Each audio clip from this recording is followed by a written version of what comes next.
in this series on how I record, edit, and mix my personal audiobooks.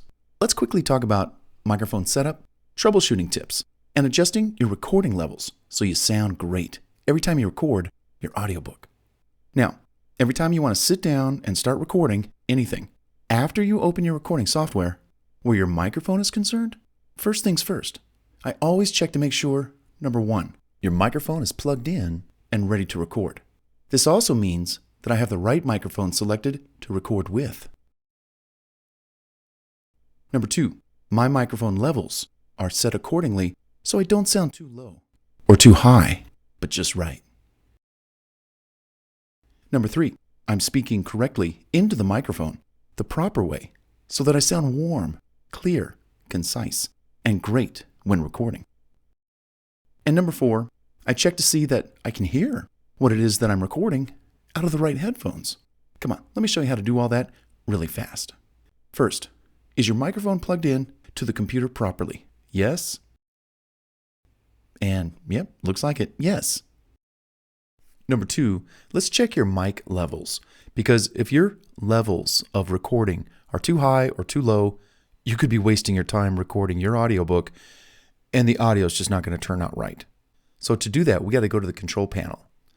Click the start button and then control panel.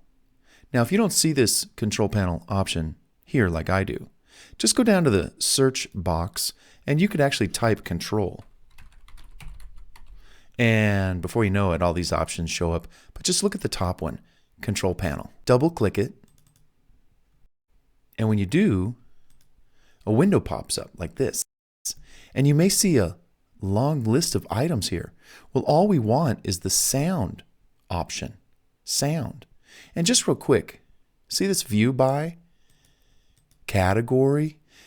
Your control panel window may pop up and look like this, and you're like, what? Where do I go? Where do I go?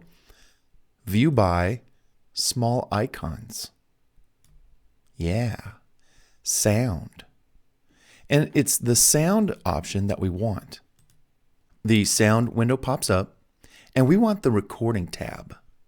And then find your microphone that you're using. In this case, for me, the AT2020 USB Plus. Double click it, and then see this levels tab? Click it. All right, microphone, levels. This is what is so important right now. I like to keep mine right at about 78, 80, somewhere in there. And you can tell just by listening to this audio that it sounds good. And yet, it's low enough to listen to and hear, but then it's at a great level to where if the listener had a hard time hearing, they could turn up their volume and you wouldn't sound distorted when they did that. That's kind of cool. So levels, keep this at 78. Now, for example, if I move this to 100, let's go record something and I'll show you what it's like when it's at 100. 100 is not where you want to be. Okay, this is not where you want to be. This is a test of this recording level of 100. How does it sound? Well, you'll know in just a minute.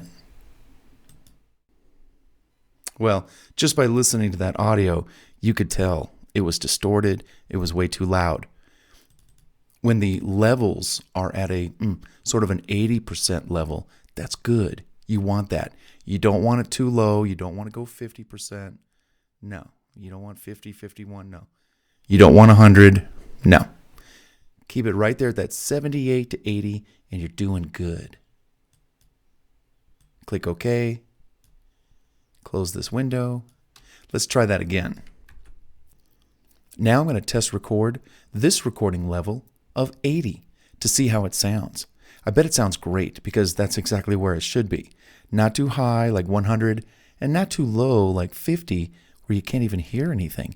But that range of 78 to 80, it's perfect for recording. And I've recorded all of my audiobooks in that recording level range, 78 to 80. You know, whatever it fell onto, it was okay. All right, let's stop this audio recording test and let's check out the next little tip in this series on setting up your microphone, troubleshooting, and tips and stuff like that.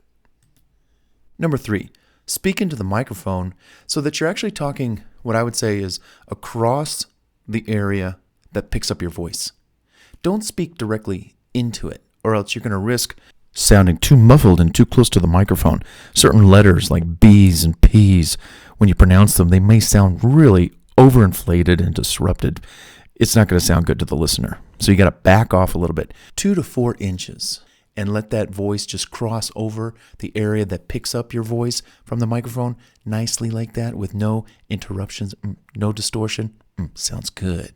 What's more, know where to speak into your microphone, such as know where the backside is to the microphone that doesn't pick up the voice. And if you're using one of these extension arms, make sure the back part is facing down so that as you speak, your voice is flowing right across the top of the microphone, but the side that actually picks up the audio recording of your voice. And you may have to experiment with this. There's no right or wrong answer, left, right, up, down, what angle. There's no right or wrong way to do this except your way in your recording environment. So test, experiment, and then once you find what really works the best, memorize it, remember it, make notes, mental notes, maybe notes on paper. Hey, this is how my microphone should be for the perfect audio recording every time. Because with audiobooks, recording consistency is king. You've got to maintain a level of consistency throughout your entire audiobook so that each chapter sounds the same and one doesn't sound lower in volume and one sounds higher in volume. No, maintain everything so perfectly the same all the time and all the way through your audiobook, and it'll sound awesome. And lastly, number 4, check to see that you can hear what you're recording. Take your headphones and plug them right into your laptop. Or if you can't reach your laptop and you have a headphones port at the back or somewhere on your microphone, I like to plug my headphones right into my microphone. That's kind of cool and convenient. That way I can just pop them on and listen to everything that I record. Now, here's how to find and choose which headphones you want to use. Just tap the volume icon down here in the systems tray, click it, and then where you see all this volume area right here, click this right here, and you can choose which set of headphones you want to use. Are you going to use the ones that are going to be linked to your laptop right here? Or for me, my actual monitor actually has a headphones port in the back of it, which I don't use, of course. But I'm going to use my AT2020 USB Plus headphones for my headphone source. You choose what you want and what works best for you. But it's important that you maintain and listen to your audio with your headphones on from start to finish when you're recording your entire audiobook. You've got to be able to listen for noises and things that just pop out of nowhere, like, what was that?